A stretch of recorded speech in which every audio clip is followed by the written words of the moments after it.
Hello നമസ്കാരം. മഴ തോരും മുമ്പേ സീരിയലിൻ്റെ ഒരു പുതുപുത്തൻ വിശേഷത്തിലേക്ക് എല്ലാവർക്കും സ്വാഗതം. അടുത്ത് തന്നെ വരാൻ പോകുന്ന ഒരു അടിപൊളി എപ്പിസോഡ് വിശേഷത്തിലേക്കാണ് നമ്മൾ പോകുന്നത്. അലീന സ്റ്റാൻലിയുടെ വീട്ടിൽ താമസമാക്കിയിരിക്കുകയാണ് കേട്ടോ. അതേസമയം രോഹിത്തിൻ്റെ ചില ചോദ്യങ്ങൾക്കൊന്നും മറുപടി പറയാൻ ബാലചന്ദ്ര മേനോനെ കൊണ്ട് പറ്റുന്നില്ല. അങ്ങനെ എല്ലാ ചോദ്യങ്ങൾക്കും മറുപടിയായിട്ട് ബാലചന്ദ്ര മേനോൻ ആ സത്യം രോഹിത്തിനോട് വെളിപ്പെടുത്തുന്നുണ്ട്. വൈജ വിവാഹത്തിന് മുമ്പ് ഗർഭിണിയായിരുന്നെന്നും ആ സമയം ഉണ്ടായ മകളാണ് അലീന എന്നും ഉള്ള കാര്യം പറയാണ് രോഹിത്തിനോട് ബാലചന്ദ്ര മേനോൻ. ഇത് കേൾക്കുമ്പോൾ രോഹിത് ഞെട്ടിപ്പോവാണ്. അലീന ചേച്ചി തൻ്റെ സ്വന്തം ചേച്ചിയാണോ എന്ന് ഓർത്ത് വിങ്ങിപ്പൊട്ടുവാണ് രോഹിത്ത്. എന്തെല്ലാം ദ്രോഹങ്ങളാണ് ഞാൻ അലീന ചേച്ചിയോട് ചെയ്തത്, എന്തെല്ലാം ഉപദ്രവങ്ങളാണ് ചെയ്തത്. അലീന ചേച്ചിയെ ഉപദ്രവിക്കാൻ വരെ ചെന്നു ആ ഹരിയുടെ വാക്ക് കേട്ട്. എന്നിട്ടും അലീന ചേച്ചി എന്നോട് പുറത്തല്ലോ എന്നൊക്കെ ഓർത്ത് രോഹിത്തിന് അന്ന് രാത്രി ഉറങ്ങാനേ കഴിയുന്നില്ല. രോഹിത് ബാലചന്ദ്ര മേനോനോട് പറയുന്നുണ്ട്, എന്നെ അലീന ചേച്ചിയുടെ വീട്ടിൽ കൊണ്ടുപോകണം, ചേച്ചി എനിക്ക് കാണണം എന്ന് പറയാണ്. അങ്ങനെ ബാലചന്ദ്ര മേനോൻ രോഹിത്തിനെയും കൊണ്ട് കുളത്തൂപ്പുഴയ്ക്ക് പോവാണ് കേട്ടോ. അങ്ങനെ കുളത്തൂപ്പുഴയിൽ എത്തുന്ന രോഹിത്തിനെ കാണുമ്പോൾ നമ്മുടെ സ്റ്റാൻലിക്ക് അത്ര ഇഷ്ടപ്പെടുന്നൊന്നുമില്ല. സ്റ്റാൻലി രോഹിത്തിനെ മുഖത്തടിച്ച പോലെ തന്നെ ചോദിക്കുകയാണ്, ഇതാ പെൺവാണിവ് കേസിൽ ഉൾപ്പെട്ട പ്രതിയല്ലേ എന്ന്. അത് കേൾക്കുമ്പം രോഹിത്തിന് മുഖത്തടി കിട്ടിയ പോലെ തോന്നുകയാണ്. അതുപോലെ അലീനയും വിഷമിക്കുകയാണ് കേട്ടോ.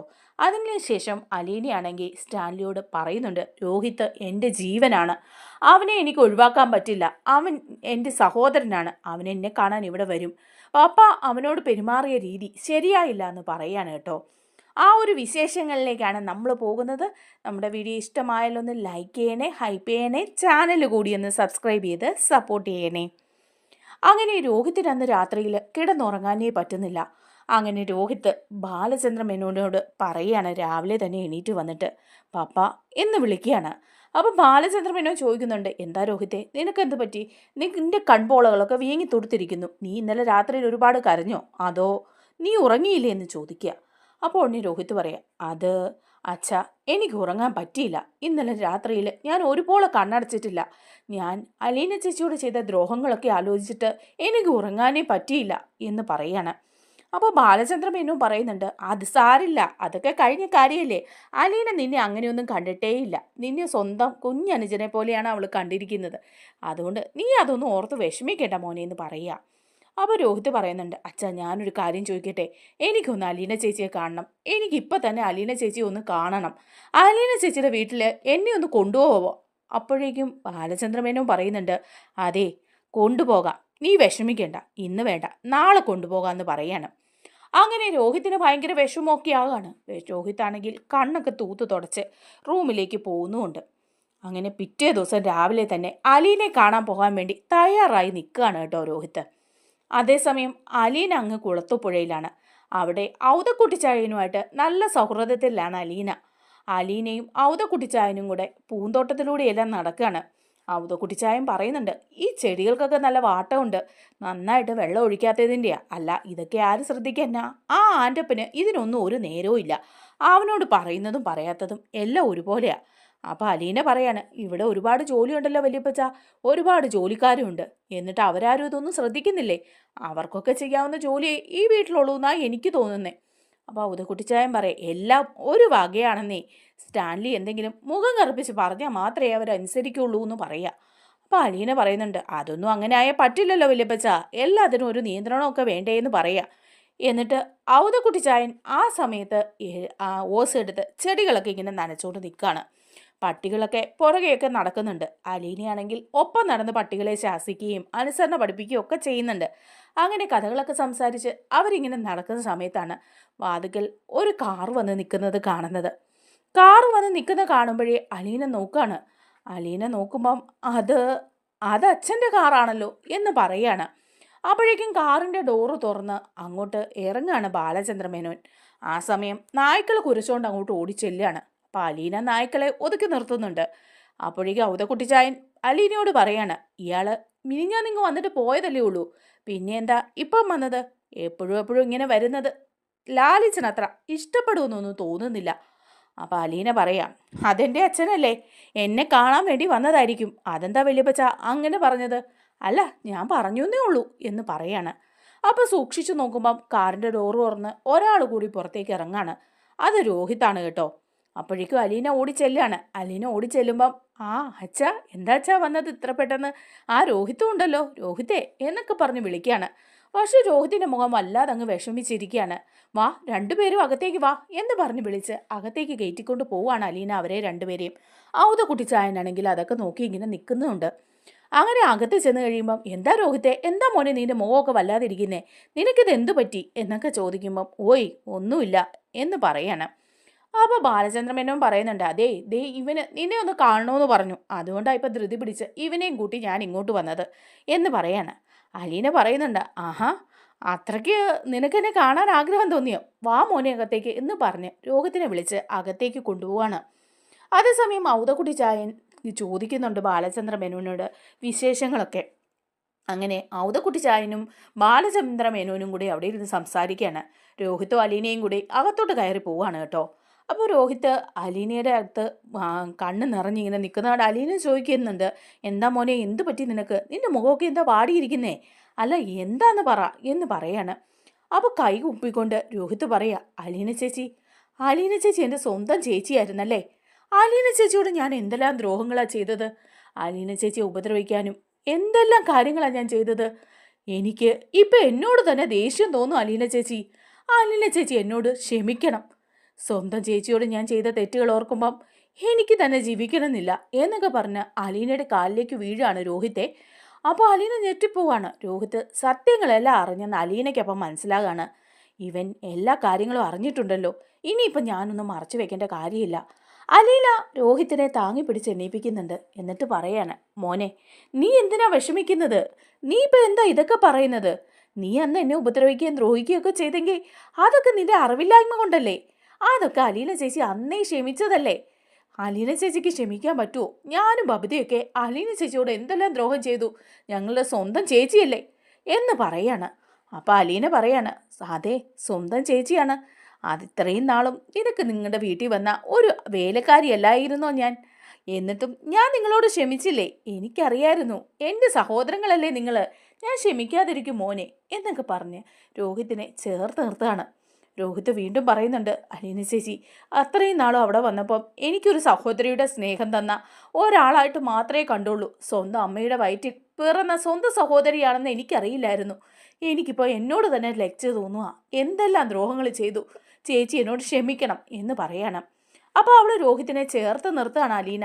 രോഹിത്താണെങ്കിൽ അലീനയുടെ തോളിലേക്ക് തല ചായ്ക്കുകയാണ്. അലീനയുടെ തോളിൽ രോഹിത്തിൻ്റെ കണ്ണുനീര് വീണിങ്ങനെ നനയാണ് കേട്ടോ. അപ്പോൾ അലീന അവിടെ ഇരുന്നതിന് ശേഷം രോഹിത്ത് അലീനയുടെ മടിയിലേക്ക് കിടന്ന് പൊട്ടി കരയാണ്. അലീനയാണെങ്കിൽ രോഹിത്തിനെ ആശ്വസിപ്പിച്ചുകൊണ്ട് തലമുടി ഇങ്ങനെ തഴുകി കൊടുക്കുന്നുണ്ട്. ഇതേ സമയം ബാലചന്ദ്ര മേനോനും ഔതക്കുട്ടിച്ചായനും കൂടി സംസാരിച്ചുകൊണ്ടിരിക്കുക. അധികമൊന്നും സംസാരിക്കാനില്ല ഔതിക്കുട്ടിച്ചായനോട് ബാലചന്ദ്ര മേനോനോട്. ബാലചന്ദ്ര മേനോൻ അവിടെ നിന്ന് ഇറങ്ങി വരാന്തയിലൂടെ അങ്ങോട്ടും ഇങ്ങോട്ടും നടക്കുക. എന്നിട്ട് അതിനുശേഷം അലീനയുടെ മുറിയിലേക്ക് വന്ന് ഒന്ന് എത്തി നോക്കുന്നുണ്ട്. നോക്കുമ്പം അലീനയുടെ മടിയിൽ പൊട്ടിക്കരഞ്ഞുകൊണ്ട് കിടക്കുന്ന രോഹിത്തിനെയാണ് കാണുന്നത്.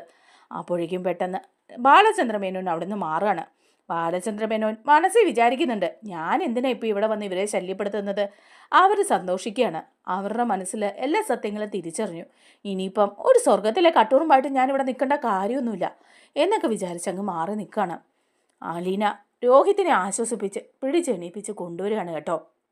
അതിനുശേഷം ബാലചന്ദ്ര മേനോനോട് ചെന്ന് പറയുന്നുണ്ട്, അച്ഛൻ സത്യങ്ങളെല്ലാം രോഹിത്തിനോട് പറഞ്ഞല്ലേ. അപ്പോൾ ബാലചന്ദ്ര മേനോൻ പറയാണ്, അതേ മോളെ പറഞ്ഞു, നീ എന്നോട് ക്ഷമിക്കണം. നിനക്ക് ഇതൊരു മാനക്കേടൊക്കെയായിട്ട് തോന്നുന്നുണ്ടായിരിക്കാം, പക്ഷേ എനിക്ക് പറയാതിരിക്കാൻ പറ്റില്ലായിരുന്നു. ഈ സമയം അവനെ അറിയേണ്ടതായിരുന്നു, അതുകൊണ്ട് അച്ഛൻ പറഞ്ഞു പോയി, നീ എന്നോട് ക്ഷമിക്കണം. അപ്പോഴേക്കും ഉടനെ അലീന പറയാം, എന്താച്ചാ എന്തിനാ ഞാൻ ക്ഷമിക്കുന്നത്, അവന് 10-20 വയസ്സായ ഒരു ആൺകുട്ടിയല്ലേ, അവനിനിയിപ്പം സത്യങ്ങളൊക്കെ അറിഞ്ഞെന്ന് വെച്ചാൽ എന്താ, അവന് കാര്യങ്ങളൊക്കെ മനസ്സിലാക്കാനുള്ള പക്വതയായി, അതുകൊണ്ട് അച്ഛൻ പറഞ്ഞതിലും ഒരു കുഴപ്പമില്ല. അവനിപ്പം എന്നോടുള്ള സ്നേഹം ഇരട്ടിയായി. അച്ഛൻ ചെയ്തത് വളരെ നല്ല കാര്യങ്ങളാണ്. അച്ഛനല്ലേ എനിക്ക് എൻ്റെ സഹോദരങ്ങളെ തന്നത്, എനിക്ക് എൻ്റെ പപ്പായും പോലും കൊണ്ടു തന്നത് അച്ഛനല്ലേ, അച്ഛൻ എന്നോട് എന്തിനാ മാപ്പ് പറയുന്നേ എന്നൊക്കെ അലീന ചോദിക്കുകയാണ്. അപ്പോഴേക്കും ഉടനെ ബാലചന്ദ്ര മേനോൻ പറയുന്നുണ്ട്, പോവാണ് ഞാൻ എന്ന് പറയുക. അപ്പോൾ ഉടനെ അലീന പറയാ, അല്ല എന്തിനാ ഇപ്പോൾ പോകുന്നേ, ഉച്ച ഉണക്കെ കഴിഞ്ഞിട്ട് പോയാൽ മതി. അപ്പോൾ ബാലചന്ദ്ര മേനോൻ പറയുന്നുണ്ട്, ഇല്ല അതുവരെ ഇവിടെ നിൽക്കുന്നില്ല, സ്റ്റാൻലി തോട്ടത്തിൽ നിന്ന് വരുന്നതിന് മുമ്പ് ഞങ്ങൾക്ക് പോകണം ഇല്ലെങ്കിൽ ഇവിടെ വന്ന അയാൾക്ക് ഇഷ്ടപ്പെടില്ല. അയാളുടെ മുന വച്ചുള്ള സംസാരം കേൾക്കാൻ എനിക്കും ബുദ്ധിമുട്ടുണ്ട്. കഴിഞ്ഞ ദിവസം ഞാൻ വന്നിട്ട് പോയതല്ലേ ഉള്ളൂ. എപ്പോഴും എപ്പോഴും ഇവിടെ വന്നാൽ അതൊന്നും സ്റ്റാൻലിക്ക് ഇഷ്ടപ്പെടില്ല. അതിനു മുമ്പ് ഞങ്ങൾ പോവാന്ന് പറയാം. അപ്പോൾ അലീന പറയുന്നുണ്ട്, ഓഹോ അങ്ങനെയാണല്ലേ. ആ അങ്ങനെയാണെങ്കിൽ ചായ കുടിക്കുന്നതിനായി തോന്നൂലല്ലോ. അപ്പം ഞാൻ ചായ കൊണ്ടുവരാം, ചായ കുടിച്ചിട്ട് പോയാൽ മതി എന്ന് പറയാണ്. അപ്പോൾ രോഹിത്ത് മനസ്സിലിങ്ങനെ ആലോചിക്കുകയാണ്, ഇന്നൊരു ദിവസം ഞാൻ അലീന ചേച്ചിയുടെ കൂടെ നിന്നോട്ടെ. ഒരു ദിവസം അലീന ചേച്ചിയുടെ കൂടെ നിന്ന് ആ സ്നേഹം ഒന്ന് അനുഭവിച്ചറിയാൻ ഞാൻ ആഗ്രഹിക്കുന്നുണ്ട്. അതൊക്കെ അച്ഛൻ സമ്മതിക്കുമെന്ന് അറിയില്ല എന്ന് പറയാണ്. അങ്ങനെ രോഹിത്ത് ചോദിക്കുന്നുണ്ട് ബാലചന്ദ്ര മേനോനോട്, ഞാൻ ഇന്ന് അലീന ചേച്ചിയുടെ കൂടെ നിന്നോട്ടെ. അപ്പോൾ ഉടനെ ബാലചന്ദ്ര മേനോൻ പറയാണ്, ഇല്ല വേണ്ട, നീ നിൽക്കണ്ട, കാരണം നീ പോരണം, ഇവിടെ നിൽക്കാൻ പറ്റില്ല എന്ന് പറയുക. അപ്പോൾ അലീനയും പറയുന്നുണ്ട്, അതെന്താ അച്ഛാ, അവനൊരു ദിവസം എൻ്റെ കൂടെ ഇവിടെ നിന്നാൽ എൻ്റെ സഹോദരനല്ലേ, എൻ്റെ അനുജനോട് എനിക്ക് ഒരുപാട് കാര്യങ്ങൾ സംസാരിക്കാനുണ്ട് അച്ഛാ. അപ്പം ഉടനെ തന്നെ ബാലചന്ദ്ര മേനോൻ പറയുന്നുണ്ട്, വേണ്ട, അതൊന്നും സ്റ്റാൻലിക്ക് ഇഷ്ടപ്പെടില്ല, അവൻ എൻ്റെ കൂടെ വന്നോട്ടെ എന്ന് പറയുക.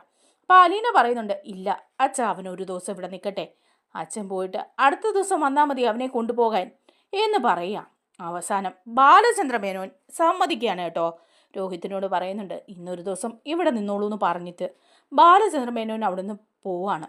അലീനയും രോഹിത്തും കൂടി ബാലചന്ദ്ര മേനോനെ യാത്ര അയച്ച് വിടുന്നുമുണ്ട്. അതിനൊക്കെ ശേഷം അലീന രോഹിത്തുമായിട്ട് നല്ല കൂട്ടാവുക. അലീനയുടെ ഒപ്പം തന്നെ ചേർന്ന് നടക്കുക രോഹിത്ത്. അടുക്കളയിലും പുറത്തും എല്ലാ ജോലികളും അലീന ചെയ്യുമ്പോൾ ആ കൂട്ടത്തിൽ രോഹിത്തും ചെയ്യാണ് കേട്ടോ. അലീനയാണെങ്കിൽ അടുക്കളയിൽ ഓരോരോ ജോലികൾ ചെയ്തുകൊണ്ടിരിക്കുകയാണ്. ആ കൂടെ രോഹിത്തും ജോലികളെല്ലാം ചെയ്യാണ്. പാത്രം കഴുകുക, തറ തുടയ്ക്കുക, കറി കരിയുക, തേങ്ങ ചിരവുക, അങ്ങനെയുള്ള കാര്യങ്ങളിലൊക്കെ അലീനയെ സഹായിക്കുകയാണ് രോഹിത്ത്. അങ്ങനെ സഹായിക്കുമ്പം രോഹിത്തിനൊരു പ്രത്യേക മനസ്സുഖം കിട്ടുന്നുണ്ട്. ഒരു ദിവസമെങ്കിൽ ഒരു ദിവസം എൻ്റെ അലീന ചേച്ചിയുടെ കൂടെ എനിക്ക് നിൽക്കണം, ആ സ്നേഹം എനിക്ക് അനുഭവിച്ചറിയണം എന്നൊക്കെ ചിന്തിക്കുകയാണ് കേട്ടോ. വളരെ സന്തോഷത്തിൽ അലീനയോടൊപ്പം വർത്തമാനങ്ങളൊക്കെ പറഞ്ഞ് ഓരോ കാര്യങ്ങൾ ചെയ്യുമ്പം അവനൊരു വല്ലാത്ത മനസ്സുഖം അനുഭവിക്കുന്നുണ്ട്. അങ്ങനെ കാര്യങ്ങളൊക്കെ ചെയ്ത് അലീനയുടെ ഒപ്പം നടക്കുന്നു. അലീനയാണെങ്കിൽ രോഹിത്തിനോട് കഥകളെല്ലാം പറയുകയാണ്. അതിനുശേഷം പുറത്തുകൂടിയൊക്കെ കൊണ്ട് നടക്കുകയും പരിസരമൊക്കെ കാണിച്ചു കൊടുക്കുകയൊക്കെ ചെയ്യുന്നുണ്ട്. നായ്ക്കളെയൊക്കെ പരിചയപ്പെടുത്തി കൊടുക്കുന്നുണ്ട് രോഹിതിന്. എന്നിട്ട് നായ്ക്കളോട് പറയാണ്, ഇതെൻ്റെ അനുജനാണ്, ദേ ഇവനെ എങ്ങനെ ഉപദ്രവിക്കാൻ വന്നാലുണ്ടല്ലോ എന്നൊക്കെ ചോദിക്കുക. അങ്ങനെ അവർ ഭയങ്കര സന്തോഷത്തോടെ ഇങ്ങനെ പോവാം. ഔതക്കുട്ടിച്ചായൻ ഇതെല്ലാം നോക്കി നിൽക്കുന്നുണ്ടെങ്കിലും ഔതക്കുട്ടിച്ചായന് അതൊന്നും അത്ര പിടിക്കുന്നില്ല കേട്ടോ. ഔതക്കുട്ടിച്ചായന് മനസ്സിലായിട്ടുണ്ട് രോഹിത്തിനെ. അപ്പച്ച, വല്യപ്പച്ച, ഇതാ എൻ്റെ അനുജൻ രോഹിത്ത് എന്ന് പറയാണ് അലീന. അപ്പോഴേക്കും ഔതക്കുട്ടിച്ചായൻ പറയുന്നുണ്ട്, ആ എനിക്ക് മനസ്സിലായി, ബാലചന്ദ്ര മേനോൻ്റെ മൂത്ത മകനാണ് ഇതെന്ന് ബാലചന്ദ്ര മേനോൻ എന്നോട് പറഞ്ഞായിരുന്നു. ആ ശരി വല്യപ്പച്ച, ഇവൻ അങ്ങനെയാണ് ഇങ്ങനെയാണെന്നൊക്കെ പറഞ്ഞ് അലീന പറയുന്നുണ്ട്. അതേസമയം ഔതക്കുട്ടിച്ചായൻ പെൺമാണിപ്പ കേസിൽ പെട്ട ആളാണ് രോഹിത് എന്നുള്ള കാര്യം അറിയാമായിരുന്നു. വന്ന് കയറിയപ്പോൾ തന്നെ ആ വിവരം പറഞ്ഞിട്ടുണ്ട് ആൻ്റപ്പൻ വിശദമായിട്ട് പറയുകയും ആൻ്റപ്പന് കാര്യങ്ങളെല്ലാം പിടികിട്ടുകയും ചെയ്തു. പിന്നെ രോഹിതിനെ കുറിച്ചിട്ടുള്ള വിവരങ്ങളൊക്കെ അലീന തന്നെ വല്യപ്പച്ചനോട് പറഞ്ഞിട്ടും ഉണ്ടായിരുന്നു. അങ്ങനെ അവർ സംസാരിച്ചുകൊണ്ടിരിക്കുന്ന സമയത്താണ് സ്റ്റാൻലി തോട്ടത്തിൽ നിന്ന് തിരിച്ചെത്തുകയാണ്.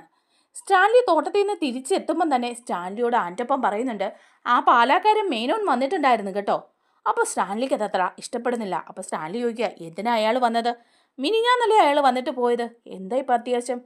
അല്ല, അയാൾ മോളെ കാണാൻ വന്നതായിരിക്കും. അല്ല, കൂടെ ഒരു പയ്യനും ഉണ്ടായിരുന്നു. ആ പയ്യൻ ഇവിടെ നിൽപ്പുണ്ട്, ഇവിടെ നിർത്തിയിട്ടാ പോയിരിക്കുന്നത്. അപ്പോഴേക്കും ഉടനെ തന്നെ ചോദിക്കുകയാണ് സ്റ്റാൻലി, അതാരാ പയ്യൻ, ആരെ ഇവിടെ കൊണ്ട് നിർത്തിയിരിക്കുന്നത്? അപ്പോൾ ഉടനെ ആൻ്റപ്പൻ പറയുന്നുണ്ടേ, അത് മേനോൻ്റെ മകനാന്നാ പറഞ്ഞത്, ആ മൂത്ത മകൻ. അവനെ ഇവിടെ നിർത്തിയിട്ടാ പോയത്, അലീനയോടൊപ്പം അവൻ ഇവിടെ ഉണ്ടെന്ന് പറയാണ്. അപ്പോഴേക്കും ഉടനെ സ്റ്റാൻലി അകത്തേക്ക് കയറി ചെല്ലുക. സ്റ്റാൻലി കയറി ചെല്ലുമ്പോഴേ ഔതക്കുട്ടിച്ചായനെ കാണുന്നുണ്ട്.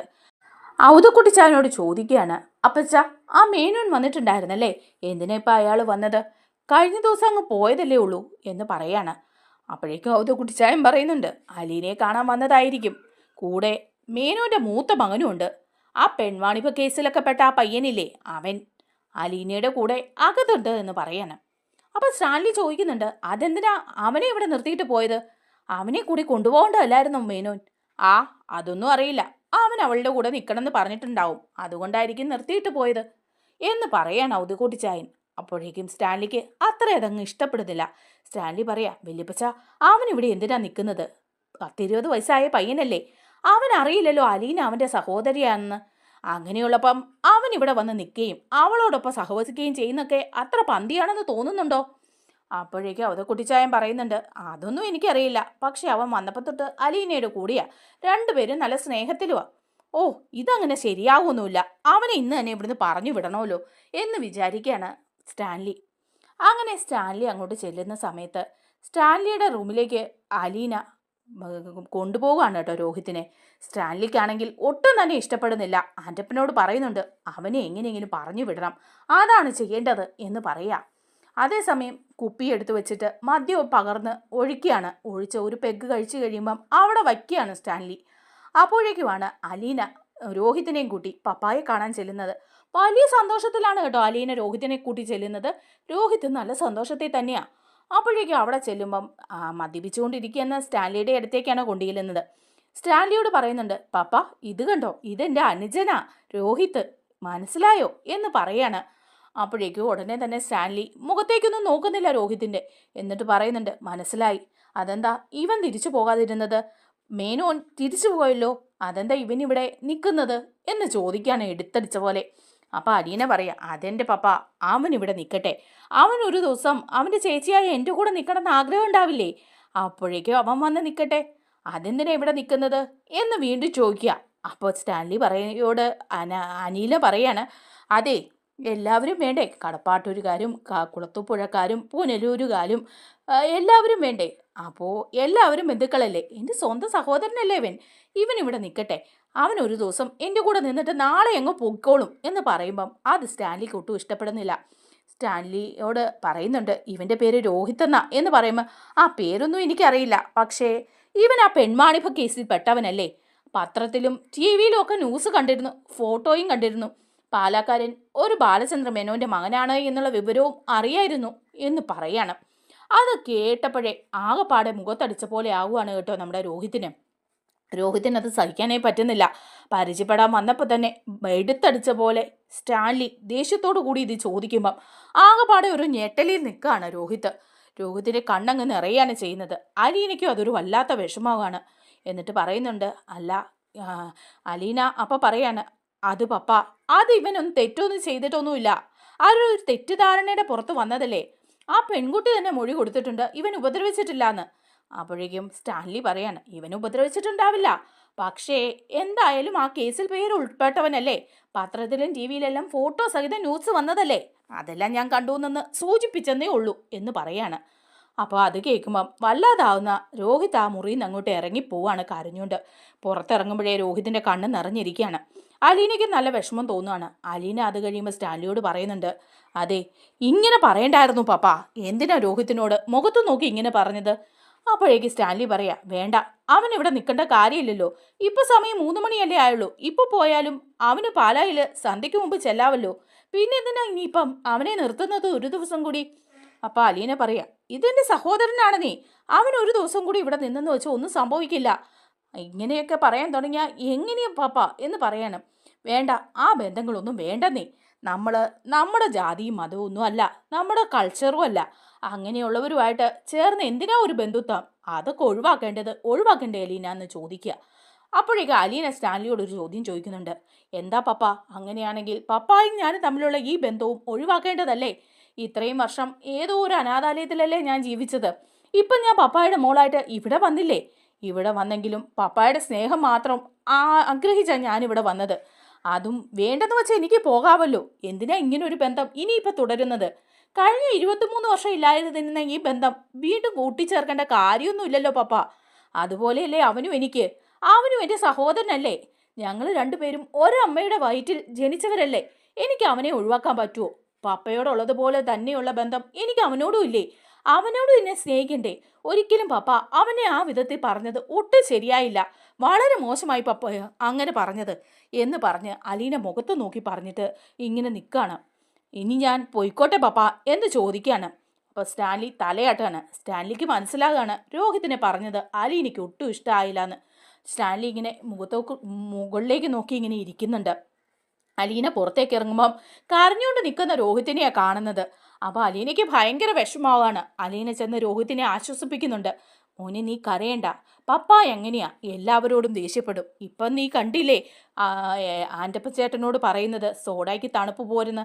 തണുപ്പുള്ള സോഡ എടുത്തു വെച്ചിട്ട് ആ കുറ്റം പറഞ്ഞത്. അതുപോലെ ചിലപ്പം എന്നോടും പറയാറുണ്ട്. നിന്നോടും അതുകൊണ്ട് എടുത്തടിച്ച പോലെ സംസാരിച്ചതാ. പപ്പായ്ക്ക് സ്നേഹം പ്രകടിപ്പിക്കാൻ അറിയില്ല. നീ അതൊന്നും ഓർത്ത് വിഷമിക്കണ്ട മോനെ എന്ന് പറയാണ്. അങ്ങനെ രോഹിത്തിനെ അലീന ആശ്വസിപ്പിക്കുകയാണ് കേട്ടോ. എന്നാൽ അതിനുശേഷം ഇനി ആലീന സ്വന്തം കഥയൊക്കെ പറഞ്ഞ് രോഹിത്തിനെ ആശ്വസിപ്പിക്കുന്നുണ്ട്. അതൊക്കെ ഞാൻ അടുത്ത വീഡിയോയിലൂടെ ഇടാവേ. നമ്മുടെ വീഡിയോ ഇഷ്ടമായാലൊന്ന് ലൈക്ക് ചെയ്യണേ, ഹൈപ്പ് ചെയ്യണേ, ചാനൽ കൂടി ഒന്ന് സബ്സ്ക്രൈബ് ചെയ്ത് സപ്പോർട്ട് ചെയ്യണേ.